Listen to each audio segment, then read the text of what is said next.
Mas dapat niyang inunang humingi ng tawad sa taong bayan, lalong-lalo na sa mga biktima ng EJK. Dapat niya rin pong ihingi ng tawad at nakalimutan niya nang siya ay magsabing mayroon siyang kilalang assassin at handa siyang magpapatay. At ang assassin na to ay nag-agree or sumang-ayon sa kanyang plano.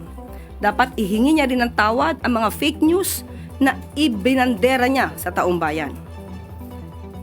Ipaghingi rin niya po ng tawad ang mga pagbabakasyon, personal trip. At itong taon na 2025 ay gumastos ng 7 million, if I'm not mistaken, 2025, gumastos ng 7 million for the staff and the security for her personal trips. Dapat po rin niyang ihingi ng tawad nang tinanggap niya ang pagiging sekretary ng DepEd kahit inamin niya na wala siyang kaalam-alam sa pagiging sekretary ng DepEd. At pati ang matatag curriculum ay hindi niya na-review dahil inamin niyang wala siyang alam. Malaking kasalanan po yan sa taong bayan. At dapat din po niyang ihingi ng tawad ang puro paninira. Instead na siya ay magtrabaho at tumulong sa gobyerno. Matatandaan niyo siguro nung sinabi niyang siya ay may alam di umano na mapababa ang presyo ng bigas. Pero hindi niya gagawin dahil wala siyang balak tulungan ang Pangulo. Iyan po ay isang kasalanan sa bayan na dapat niyang ihingi ng tawad. Ihingi niya na rin po ng tawad yung mga fake na student vouchers na ngayon ay sabi ng DepEd ay umaabot na sa halagang 200 million pesos. Ihingi niya na rin po ng tawad ang mga panis at nabubulok na pagkain na i-deliver sa mga mag-aaral natin. Pati po yung mga missing school materials na hindi na-deliver sa mga estudyante. Ilan lamang po yan sa dapat niyang ihingi ng tawad sa bayan. Yusek, Senator Risa recently said that the opposition isn't sure yet whether they would need to form an alliance with the president's camp to slay the vice president's candidacy in 2028.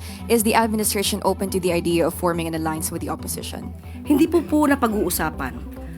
Sa ngayon, hindi pa po yan napag-uusapan. Meron nga po tayong kasabihan at ito'y nabanggit ko na. Ang pagkakaiba ng politician at ng statesman. Ang politician, ang iniisip, ang susunod na eleksyon. Ang statesman, ang iniisip, ang susunod na henerasyon. Sa ngayon po ay wala pa po napag-uusapan at kung meron pong magiging update patungkol po dyan ay ibibigay po agad namin sa inyo. Sunod na tanong mula kay Marisol Halili, TV5. Yusek, magandang umaga. Just one question po. Nabanggit nga kasi kanina ni VP Sara na patawad kung natulungan niyang manalo si PBBM.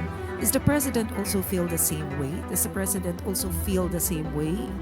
Na hihingi niya ng sorry tawad dahil naging kapartner niya, katandem niya si VP Sara during the campaign? Malamang hindi naman po alam ng Pangulo na ang kanya magiging presidente ay puro bakasyon. At mga vice presidente na puro bakasyon.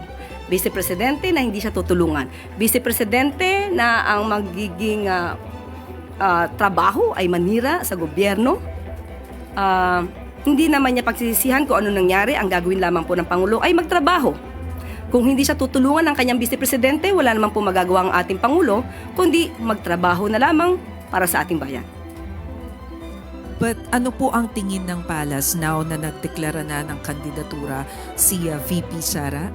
Do you feel that she is a strong candidate? Mahirap tibagin? How does the administration feel about it? Wala po nararamdaman ng palasyo patungkol dyan. Depende na po sa tao kung paano nilang susuriin ang mga kandidato. Isipin po nila ang kandidato at magiging leader ay dapat na makabayan. Dapat interes ng bayan ang sinusulong. At maging cautious tayo, maging mapanuri kung isang Manchurian candidate ba ang maiboboto nyo. Sunod na tanong mula kay Ann Soberano, Bombo Radyo. Yusek, reaction lang din ng Malacanang. Ang pag-anunsyo po ngayong ka-early ni BP Sara ng kanyang presidential bid para sa 2028 ay isa po daw strategic political move na layong i-shape yung public perception. Probably po humihingi siya ng suporta at maibaba yung impact sa impeachment complaints laban sa kanya. Reaction po. Kaya nga po sinabi natin isa siya na maituturing na politician. Politician na ang iniisip ay ang susunod na eleksyon. Ang iniisip ay yung pansarili na interes, hindi ang taong bayan. So yun lang po ang nakikita natin kung bakit kaya kailangan niyang magdeklara na siya ay tatakbo na sa pagkapangulo sa susunod na eleksyon.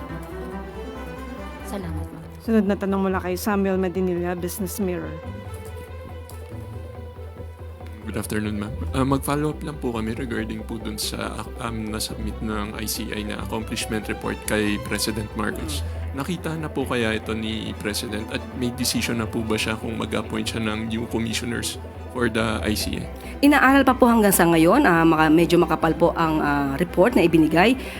Pero most probably, maibibigay po agad namin kung ano mangyayari po. At kung magtutuloy-tuloy po ang ICI, ibibigay po din namin ang estado nito. Clarify ko lang, nakita na po ni Pangulo yung report. Opo, nabasa na po to at una po itong binigay sa OES. Thank you po. Sunod na tanong mula kay Left Narciso, DZRH. Good afternoon, Yusek. Ma'am, isinusulong po ni Representative Sendanya na dagdagan yung suporta sa Kalayaan Island. I understand the Marcos administration is pursuing infrastructure development sa KIG po. Kumusta yung mga proyekto doon? Sa ngayon po, nakausap ko mismo si Sec Vince at inutusan po talaga sila ng Pangulo puntahan ang Kalayaan Group, Kalayaan Island Group at tignan po kung anong kinakailangan. At sila po ay magmumungkahi na gumawa doon ng port at ng airway. Yung Lawak Island Shelter Port po at Pag-asa Island Airport, may pondo po ito ngayong taon.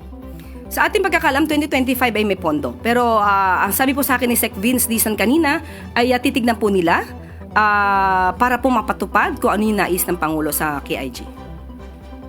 Sunod na tanong mula kay Rafi Ayeng, Daily Tribune.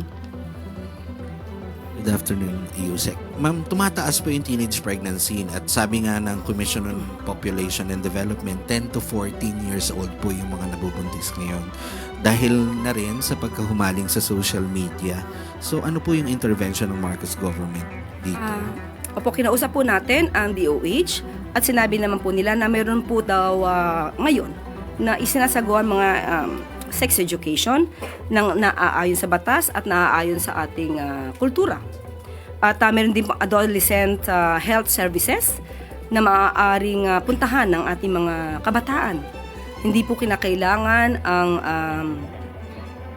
permiso ng kanilang mga magulang, maliban lamang kung may mga treatment na gagawin or may ibibigay or gamot na irerekomenda.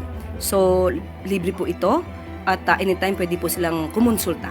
So, maliban po dyan, inaalam ko rin po ang maaaring gawin ng DSWD at ako'y nakikipag-ugnayan sa ngayon po sa DSWD. Ma'am, napapanahon na ba? Kasi may mga lawmakers na nagsusulong na to limit the use of social media sa mga kabataan. Magandang suggestion po yan, pero kailangan aralin po. Kailangan aralin dahil ang social media naman po ay may positive, may negative na effects sa atin. Kung ito po'y makakatulong sa ating mga kabataan, pag-aaralan po ito para kung ano man ang kanilang maibibigay na suwestyon ay maaari maipatupad. Sunod na tanong mula kay Junel Maribohok, UNTV. Yusek, kumara po sa NBI yung vlogger na nagpakalat ng peking medical record ni BBBM.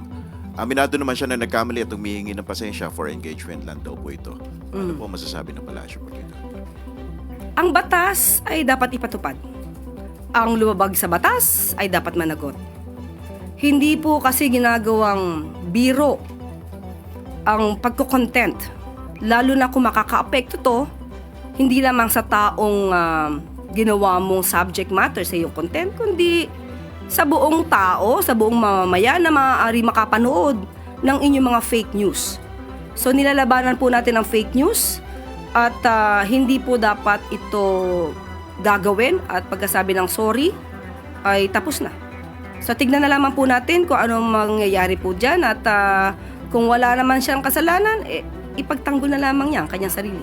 Pero itutulak po na palasyo na siya ay o makasuhan yung mga nagpapakalat ng pekeng medical, sir. Ang nagsampa naman po ay ang NBI. Kung ano po ang nakikita nilang nilabag sa batas, dapat panagutin.